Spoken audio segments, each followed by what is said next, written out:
আমাদেরকে শয়তান একটা প্রবোধ দেয়, এই ভিডিওগুলো আমরা দেখি ফেসবুক ইউটিউব আর স্কিপ করে চলে যাই, উপরের দিকে টেনে আমরা স্ক্রল করে চলে যাই। শয়তান আমাদেরকে বলে তোমার কি করার আছে, তুমি একটা সামান্য, একে তো বাংলাদেশ মতো একটা ছোট্ট দুর্বল দেশ, আবার সে দেশের একজন অতি সাধারণ একজন নাগরিক, একজন নগণ্য মানুষ, তুমি এই আন্তর্জাতিক সমস্যা সমাধান করার মতো ক্ষমতা তোমার হাতে নাই, তোমার কি করার আছে? সো তুমি একটু আল্লাহর কাছে দোয়া করো বাস। আমি একটু দোয়া করে ওটাকে স্কিপ করে আরেকটা ঝাঁকা নাকা কোনো ভিডিওতে আমি ডুবে যাচ্ছি। এটা আমাদের অবস্থা। আসলে কি তাই? আমি তো তা মনে করি না। এটা শয়তান আপনাকে মিথ্যা কথা বলে, আপনাকে মিথ্যা সান্ত্বনা দেয়। শয়তান বলে তোমার কিছু করার নাই। কি বলেছে? আপনার কিছু করার নাই। আপনার যে কত কিছু করার আছে সেটা আপনি নিজেও ভাবেন নাই। আল্লাহ তাআলা আপনাকে জিজ্ঞাসা করবেন না তুমি সেখানে সামরিক শক্তি কেন পাঠাও না, কারণ সামরিক শক্তি আপনার হাতে নাই। আল্লাহ আপনাকে এটা জিজ্ঞেস করবেন না। আল্লাহ আপনাকে বলবেন না তুমি মানবিক সহায়তা নিয়ে শত শত হাজার হাজার টন কেন খাবার পাঠাও নাই সেখানে, কারণ এই ক্ষমতা আপনার হাতে নাই। আল্লাহ এটা জিজ্ঞেস করবেন না।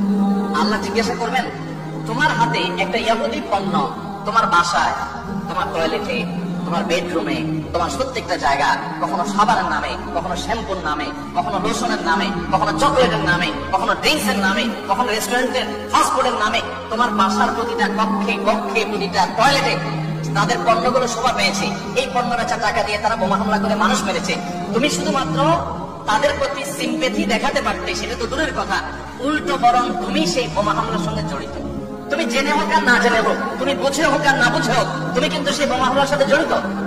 প্রতিদিন তুমি চাঁদা দিচ্ছ ফিলিস্তিনের মানুষকে হত্যা করবার জন্য। আল্লাহ এই কথা বলবেন? এই কথা বলার যথেষ্ট সুযোগ আছে। প্রতিদিন আপনি চাঁদা দিচ্ছেন। আমি একটা পেস্ট কিনতেছি না, আমি একটা বোমা হামলার জন্য টাকা ইনভেস্ট করছি বা চাঁদা দিচ্ছি। প্রতিদিন বাংলাদেশের প্রত্যেকটা মানুষের কাছ থেকে, প্রতিটা মানুষের ঘর থেকে ওরা চাঁদা তুলে নিয়ে যাচ্ছে। আপনি মনে করছেন মুদি দোকানে গিয়ে আমি মালামাল কিনে আনছি। আল্লাহর কসম করে বলছি এটা মালামাল কিনা না। এটা আপনি দেখছেন মালামাল কিনা, আমি এটাকে মালামাল কিনা দেখছি না। আপনি দেখছেন আপনি পেপসি বা কোকা-কোলা বা সফট ড্রিঙ্কস এদের যেগুলো আছে সেগুলো আপনি ডকডক করে কিনছেন। আমি দেখছি সেগুলো লাল কালারের ওই পেপসি না, এগুলো হলো ফিলিস্তিনের মানুষের রক্ত। আপনি দেখছেন সেগুলো হয়তো কোক, আমি দেখছি সেগুলো রক্ত। বাংলাদেশের মানুষ এরকম হলো জাতি পৃথিবীতে আরেকটা আছে কিনা আমি জানি না। আমরা খুব দ্রুততার সাথে ভুলে যাই। আমরা কাউকে মাথা তুলতেও দেরি করি না, আবার মাথা থেকে আছাড় দিতে আমরা দেরি করি না। এটা আমাদের একটা দুর্বলতা। আমাদের দুর্বলতাটা আমাদের কাটিয়ে ওঠার চেষ্টা করা দরকার। আমরা কয়দিন খুব জোরে সোরে বয়কট করে এরপরে আবার আমাদের সবকিছু সয়ে যায়। এক ভাই খুব চমৎকার বলেছেন, আমরা মানিয়ে নিয়েছি শোক, আবার উদরে ঢালছি ক্ষোভ। আপনি নামাজ পড়তেছেন, আপনি সিজদা করতেছেন, আপনি অনেক কিছু করতেছেন, দিন শেষে আপনি মুসলমানদের হত্যার সঙ্গে জড়িত। আপনি নিরীহ শিশুগুলোকে হত্যার সাথে জড়িত। আপনি জানছেন না?